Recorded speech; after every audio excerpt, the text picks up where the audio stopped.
Assalamu alaikum wa rahmatullahi wa barakatuh. This is Najwa Husseini with Azadi News. More 15 Rohingya dead as boat capsizes off in Bangladesh.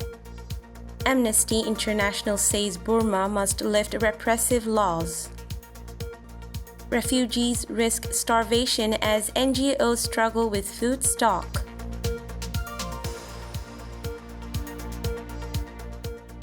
Another bunch of 15 Rohingya drowned and died on their perilous journey in search of safe haven on 7th April. The incident was reported by the Coast Guard Forces of Bangladesh. In the tragic incident, 77 Rohingya were rescued alive and another 40 seems to perish away in the deadly sea journey, quotes Hayat Ibn Siddiq, a media officer of Bangladesh Coast Guard. The boat drowned off at around 7 a.m. when the boat was hit by a big rock at the shores of St. Martin Island. The rescued Rohingya could not be further contacted back to know their current condition. Only 15 Rohingya bodies could be rescued, said Coast Guard Commander Naeemul Haq. A similar incident took place earlier in February, where more than 15 Rohingya were dead in the same deadly sea journey towards Malaysia. Earlier this month, on 5th April, a boat full of Rohingya with 202 were left stranded by a group of human traffickers at the shores of Langkawi, Malaysia. More than 1.3 million Rohingya are living an inhumane life in filthy apartheid refugee camps in Bangladesh, and the Rohingya there constantly struggles with one or the other daily needs after fleeing the genocidal campaign in their own homeland Arakan, Burma.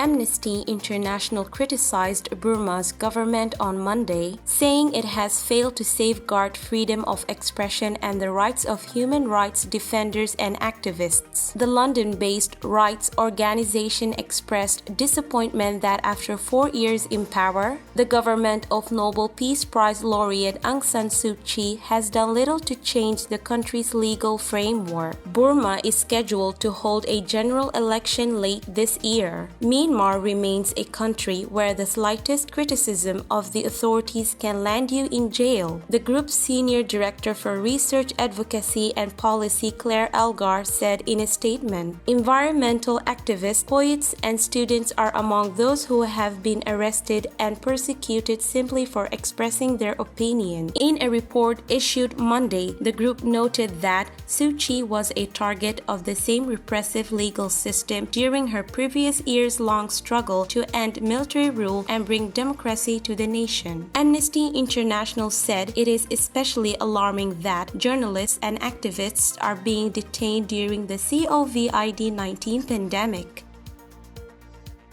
Thousands of Rohingya refugees in the city of Malaysia may be left to starve as the NGOs which had been helping them during the Movement Control Order (MCO) run out of food. Muhammad Sadiq Ali Hussein from Ampang, where some 600 refugee families reside, said at least 4 NGOs had run out of stock. Since the start of the MCO last month, he has been distributing food items donated by individuals to refugees in his area. He said many Rohingya were hesitant to get themselves screened for COVID-19 at government facilities, despite Putrajaya's assurance that their immigration status would not get them into trouble. He said many refugees told him they were still charged with registration fees for screening, which could range between RM20 and RM40 for UNHCR card holders and double that amount for those without documents. There are an estimated 200,000 documented refugees in Malaysia. Many of them carry travel documents issued by UNHCR, the United Nations High Commissioner for Refugees, but are not recognized as such by the government.